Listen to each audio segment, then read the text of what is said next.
Lecture continue करते हैं दोस्तों। अभी कैसे आप सब लोग, आपका फिर से एक बार स्वागत है हमारे इस चैनल में जिसका नाम है साइंस विद आशीष।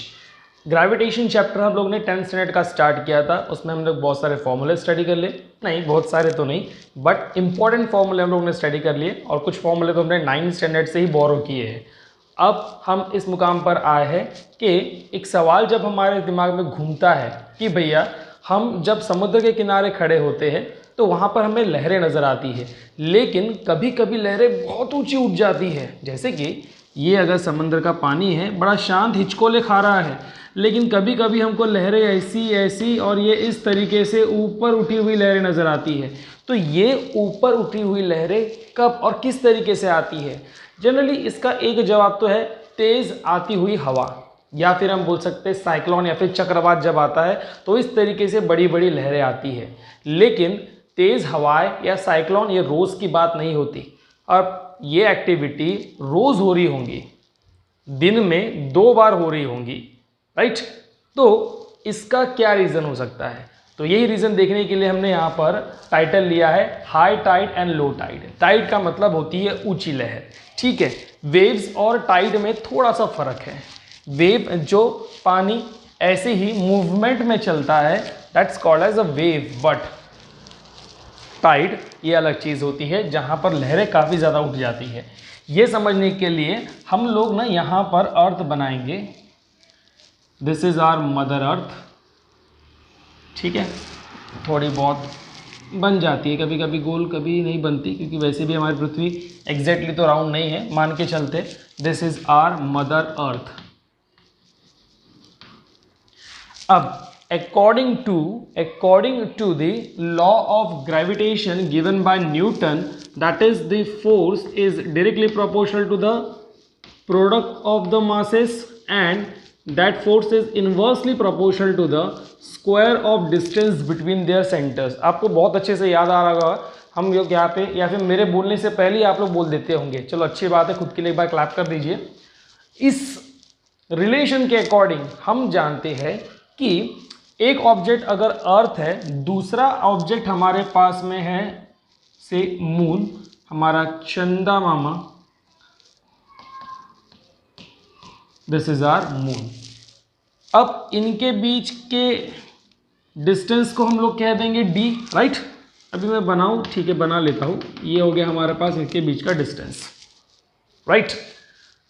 तो अगर ऐसी बात है, if this is your first object and this is your second object, मैं यहाँ पे थोड़ा सा दूर लिख देता हूँ सेकेंड ऑब्जेक्ट, तो इन दोनों के बीच में होने वाला है फोर्स ऑफ अट्रैक्शन। ये बात तो हम लोग जानते हैं, लेकिन हम क्योंकि सॉलिड है, राइट, पत्थर पहाड़ इनका वेट ज़्यादा होता है, हम लूज नहीं है, हम किसी एक्सपोज किसी सरफेस से, रिजिड सरफेस से बराबर वहाँ पर स्टेबल है। लेकिन जैसे हमारे पास में गैसेस है, जैसे कि हमारे पास में लिक्विड सब्सटेंसेस है, ये लिक्विड सब्सटेंसेस थोड़े लूज होते हैं कांटेक्ट में, राइट।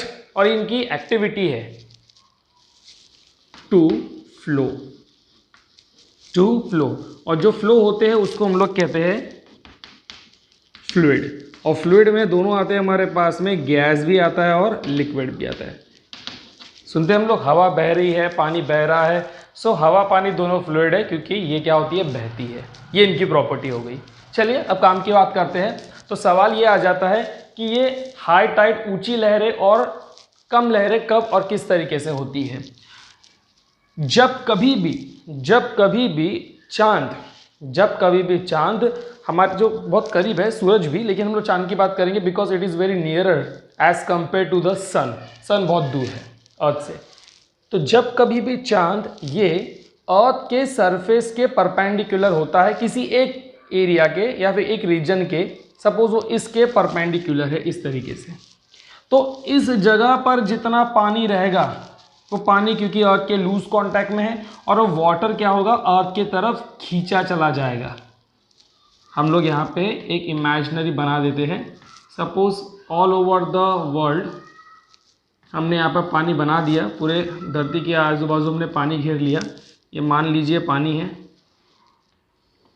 ठीक है। तो जैसे मून यहाँ पर आ रहा है तो यहाँ पर लहरें उठ जा रही है, आप देख रहे होंगे। मैंने वहाँ पे थोड़ा सा इस तरीके से बनाया है, ज़्यादा ऊंचा उठा हुआ। ठीक है, तो जिस रीजन में, जिस एरिया पे या फिर अर्थ के उस सरफेस के परपेंडिकुलर अगर मून होगा, so moon because it is an object having mass m2, earth हमारे पास में एक मास है, दोनों जगह m2 लिख लिया क्या हमने, m1, तो इनके बीच में होगा फोर्स ऑफ अट्रैक्शन। और जो सब्सटेंस लूज है, जैसे कि हमारे पास में वाटर बॉडी है, ये tends to go towards the moon, but क्योंकि अर्थ का ग्रेविटेशन पोटेंशियल बहुत ज़्यादा है, इसीलिए लहरें पूरी तरीके से मून की तरफ नहीं चली जाती, वो एक डिज़ायर्ड हाइट तक उठती है और फिर नीचे बैठ जाती है। वही मून अगर यहाँ पर आओगा तो यहाँ पर इस तरीके से केस बन जाएंगी, वही मून अगर इस साइड आएगा तो यहाँ पर इस तरीके से बन जाएंगी केस, और वही मून अगर यहाँ पे आएगा तो यहाँ पर इस तरीके से लहरें उठ जाएंगी, राइट। लेकिन एक हम लोग एग्जाम्पल इसी का पकड़ के चलते हैं, इस जगह पर जहां पर मून है, उस मून के परपेंडिकुलर जोन पर, ये हो गया इसका परपेंडिकुलर जोन, ये लाइन हमारे पास में जहां पर वो परपेंडिकुलर है, तो ये जो अपने पास में परपेंडिकुलर जोन बना है, इस दोनों परपेंडिकुलर जोन पर आपको मिलेंगी लो टाइड, और यहां पर आपको क्या मिली है, हाई टाइड। यहां पर आपको मिल रही है अगेन लो टाइड। तो ध्यान रखिए, जहां पर आपके पास में, जिस रीजन पे आपके पास में लो टाइड मिल रही है, उसके परपेंडिकुलर आपको जो एरिया रीजन समझ में आएगा वहां रहेंगी हाई टाइड, लहरें ज़्यादा रहेंगी, या फिर जहां पर लहरें ज़्यादा है उससे परपेंडिकुलर जो सरफेस है वहां पर रहेंगी लो टाइड। तो this is the simple and simplest concept of what your high tide and low tide. Is it clear? तो नेक्स्ट वीडियो लेक्चर में हम लोग इसके आगे के कंसेप्ट को स्टडी करेंगे, that is what acceleration due to gravity, या फिर gravitational acceleration of earth. Thank you.